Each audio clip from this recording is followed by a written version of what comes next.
नमस्कार साथियों, मैं हूं जितेंद्र कुमार और आप देख रहे हैं इंडिया पब्लिक न्यूज कटिहार। खबरों में आज हम आपको लिए चलते हैं कटिहार जिले के कदवा प्रखंड के सोहसा गांव में। यह गांव कदवा पंचायत और कुरसेल पंचायत के बीच में पड़ता है। यहां इस गांव में दोनों पंचायत के व्यक्ति निवास करते हैं। यहां तक कि कुछ ग्रामीण आजमनगर प्रखंड में भी पड़ जाते हैं, यानी कि अरिहाना पंचायत में भी कुछ व्यक्ति का घर इस गांव में है। तो चलिए आज हम बात करेंगे इस गांव में एक व्यक्ति जो कि गौशाला में काम करते हैं। 20-25 साल से लगभग घर बनाकर रहते हैं और गौशाला की देखभाल करते हैं। यानी गौशाला कमेटी उस व्यक्ति को वहां संरक्षण दिए हुए है ताकि वह व्यक्ति अपना भी घर द्वार परिवार संभाले, साथ में गौशाला में आकर के गौ की सेवा करे। हाल फिलहाल में प्रशासन के द्वारा जब एक नोटिस जारी किया गया तो उस व्यक्ति के पैरों तले जमीन खिसक गई। यानी कि आप सोच सकते हैं, उनको कहा गया कि यह घर, यह आशियाना, यह प्लॉट अवैध तरीके से आप उन पर कब्जा जमाए हुए हैं। ऐसे में आपको या तो इस प्लॉट को स्वयं खाली करना है, अन्यथा प्रशासन के द्वारा बुलडोजर चला दी जाएगी। ऐसे में भागे भागे गौशाला में काम करने वाले कर्मी गौशाला आते हैं, वहाँ के पूर्व कमेटी से बात करते हैं कि माजरा क्या है। तब तक काफ़ी देर हो चुकी होती है। अब हम आपको कहानी विस्तार से सुनाते हैं। लगभग 40 साल पहले राजू शर्मा का दादा के द्वारा जमीन गौशाला को बिक्री कर दी गई थी। यह बात राजू शर्मा नहीं मान रहे हैं। उनका कहना है कि ऐसा है ही नहीं। उन्होंने जगह जमीन जायदाद की कागजात की खोज की। तत्पश्चात उन्हें सारी कहानी पता चला कि गौशाला के पास ऐसा कोई साक्ष्य नहीं है खरीद बिक्री का। ऐसे में उन्होंने न्यायालय का दरवाज़ा खटखटाया और न्यायालय से गुहार लगाई कि मेरे दादा के द्वारा ज़मीन बिक्री की गई है, ऐसा कहीं कोई साक्ष्य नहीं है। यानी कि बड़ा आरोप राजू शर्मा ने गौशाला पर लगाया, गौशाला के पूर्व सेक्रेटरी पर। ऐसे में जब हमने गौशाला के पूर्व सेक्रेटरी से बातचीत किया तो उन्होंने कहा कि सारे कागजात सही हैं, इनके बावजूद भी उनके पक्ष को अनदेखा किया जा रहा है। सभी कागजात को देखे, जांच करे तो दूध का दूध पानी का पानी हो जाएगा। लेकिन न्यायालय 40 वर्ष बाद राजू शर्मा के पक्ष में फैसला दिए। कहा कि जो भी कागजात साक्ष्य के रूप में प्राप्त हुई है उसमें राजू शर्मा के कागजात को देखा गया तो वे सही पाया गया। ऐसे में राजू शर्मा के चेहरे पर खुशी तो दिखती ही है। उन्होंने न्यायालय से गुहार लगाया कि महाशय, हमारे प्लॉट को खाली कर दिया जाए ताकि हम उसमें अपना घर बार बना सकें। हमारा लंबा चौड़ा परिवार है। गौशाला के पूर्व सेक्रेटरी काफ़ी नाराज़ हैं, काफ़ी उदास हैं, काफ़ी आक्रोशित हैं। उनका कहना है कि न्यायालय के द्वारा उन्हें इंसाफ नहीं मिला है। अब देखना यह है कि ऐसे में अब मामला यहाँ तक पहुँचा कि स्थानीय प्रशासन बुलडोजर लेकर घर को तोड़ने पहुँचे। पीड़ित परिवार ने हाथ जोड़कर कहा कि मुझे 15 दिन का मोहलत दीजिए। मोहलत के अनुसार कुछ घर को रोक दिया गया है तो कुछ घर को तोड़ फोड़ कर हटा दिया गया है। तो अब देखना यह है कि क्या प्रशासन 15 दिन बाद पुनः उस घर को तोड़ती है या अवैध रूप से बने हुए घर को स्वयं गृह स्वामी खाली करते हैं या गौशाला के द्वारा कोई और भी कदम बढ़ाया जाता है। तब तक के लिए बने रहिए हमारे साथ, देखते रहिए हमारी खास रिपोर्ट। मैं हूं जितेंद्र कुमार, कटिहार के लिए। लगभग देखिए कि आपकी जो पत्नी थी उनको दांती भी लग रहा था, माई को जो धूप में उधर झांकी भी लग रहा था। आप भी परेशान दिख रहे थे बहुत ज़्यादा। आखिर मामला क्या था? आखिर ये आपकी निजी संपत्ति है ना कि ना और किसी तरह का संपत्ति? ये संपत्ति गौशाला की है। तो आप लोग यहाँ रहते थे शुरू से? तो आप लोग अपने से बसे कि नहीं बसाया गया है? बसाया गया था। बसाने वाले कौन थे आप लोगों को? मेरे को बसाने वाला गौशाला कमेटी का आदमी थे। तो गौशाला से आपका क्या रिश्ता था? जो कि हम महासदस्य वहाँ का हम सिपाही थे। सिपाही थे तो पिताजी थे, उसके बाद जो वो डेट कर गए उसके बाद हम सिपाही के लिए करते हैं। अभी जमीन किसके नाम पर है? ये अभी भी नाम केवला देख रहे हैं गौशाला का नाम पर, पूर्णिमा देवी के नाम पर। आप लोगों के नाम पर कहीं कुछ है कि नहीं? दिन का समय जो मांगे, इस 15 दिन का समय मांगने का क्या कारण था? ये मकान बचाने के कारण से। लेकिन इसको तोड़ देगा वो लोग, आपको क्या अनुमान है? हो सकता है तोड़ देगा, कोई अनुमान नहीं। 15 दिन का पहले हम खाली कर देंगे। अपने नाम पर कुछ खाता खतियान है कि नहीं, जगह जमीन है तो कुछ बीच बाढ़ में बिहार में है, खेती खोला वाला, रहने वाला, बसने वाला? नाम पर है। कोई रास्ता नहीं था कि आप यहाँ बसे रहिए? अभी तक कोई रास्ता नहीं बन पा रहा था इस बीच में? बनता तो साकार में थोड़ी होता है, बहुत बात थोड़ी जुड़ता है हम लोग का।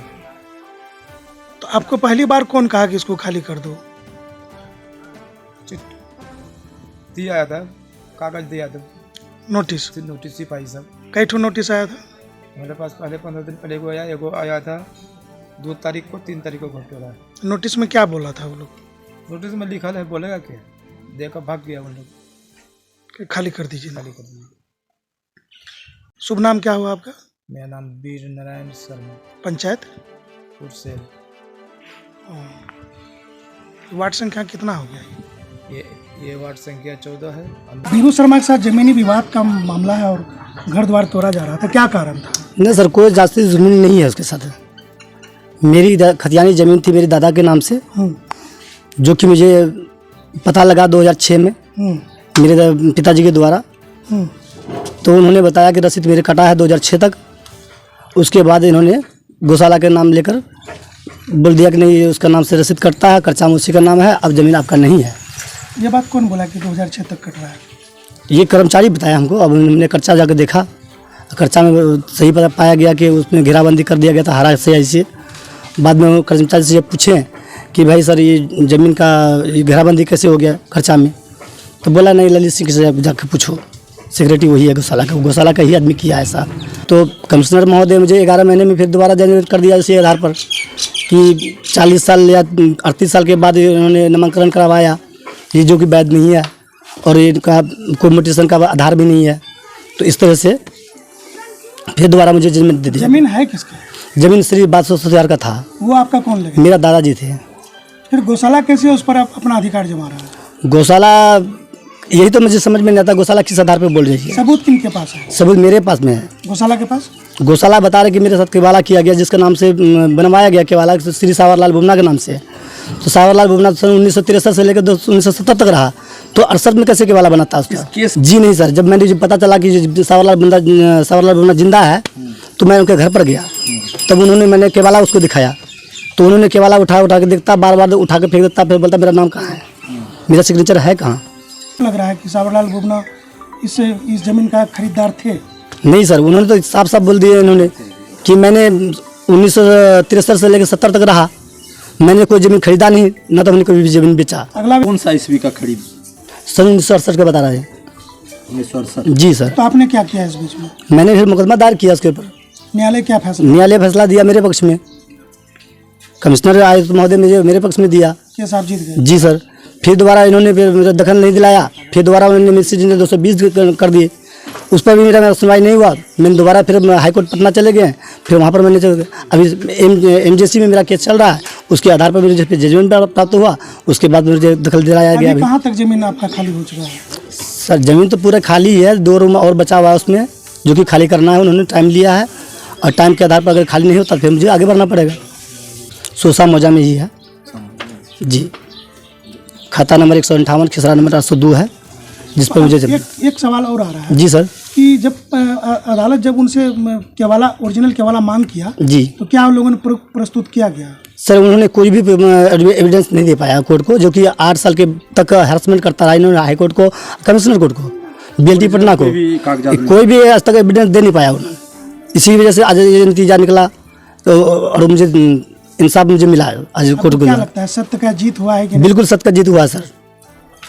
आज मुझे न्यायालय पर भरोसा भी था, इसीलिए मैं इतना दिन तक मैंने चल पड़ा उसके पीछे। लगभग कितना समय आपका लग गया? सर मेरा 2012 से लेकर अब तक 2023 तक मेरा सफर चला। तो पूर्व में सेक्रेटरी थे, अभी गौशाला में हम कुछ है नहीं, लेकिन अभी हम भी मरमाहत हैं, पूरा मरमाहत है, एकदम दुखी हो गए हैं हम कि क्या होगा, कहीं कुछ सुनवाई है नहीं। कानून से पूरा विश्वास मेरा उठ गया है कि कहीं भी कुछ भी हो सकता है। ज़मीन बिक्री कर दिया, बिक्री वाला कहता है कि केवाला फॉल्स है। अरे तो उसका जांच करिएगा ना कि केवाला फॉल्स है कि नहीं फॉल्स है, साक्ष्य लीजिएगा कि नहीं वो कह दिया हम मान गए और हम कहते हैं तो हमारे बात को नहीं मानते हैं, किस आधार पर नहीं मानते हैं और उसके बाद को किस आधार पर आप मान गए। लेटर में तो कहा जा रहा है कि आप वहाँ आपकी उपस्थिति है ही नहीं, जिस कारण से कि मामले को खारिज किया गया। अच्छा तो उन्हीं का DCLR के कार्यालय का जो 293 2015 का जो लेटर नंबर है, उस लेटर नंबर से तो वही स्पष्ट है कि हम वहाँ उपस्थित होकर हुए हैं, उसके बाद ना आप दिए हैं आदेश। 1968 से गौशाला के पोजीशन में ज़मीन है, शांतिपूर्ण पोजीशन है। इधर आके उत्क्रमबाजी करना शुरू किया है। बासु शर्मा के मरने के बाद उसका बेटा मोलाई शर्मा, विजय शर्मा कहने लगा कि नहीं हमारा बाप नहीं बेचा। अरे नहीं बेचा है तो केवाला है, उसका जांच पड़ताल है। बिना जांच पड़ताल किए आप आदेश पारित कर दिए, किस आधार पर कर दिए तो बड़ी मुश्किल है। गौशाला को पार्टी भी नहीं बनाया गया है। ओरिजिनल प्रति आपको देने में क्या दिक्कत था? ओरिजिनल प्रति गौशाला के उस समय तो बहुत 10-12 साल के बाद ओरिजिनल प्रति मिलता था ना, तो सर्टिफाइड को केवाला निकाल लेता था, सब उसी से काम चलता था। फिर हटिया दिया, वहाँ जला दिया होगा, फिर हम लोग लाए नहीं, हम लोग के पास में नहीं आया, या हो सकता है कि यहाँ पर जो बाढ़ आया था 87 में उसमें ख़त्म हो गया और कार्यालय में नहीं उपस्थित थे ओरिजिनल केवाला। तो सर्टिफाइड केवाला का क्या बिहार सरकार ने मान्यता समाप्त कर दिया है। सीधा प्रशासन इसके लिए जिम्मेदार है। कौन प्रशासन? स्थानीय कि नहीं उच्च स्तरीय प्रशासन? CO, DCLR, commissioner, DM, ADM सब कोई जिम्मेवार है इसका।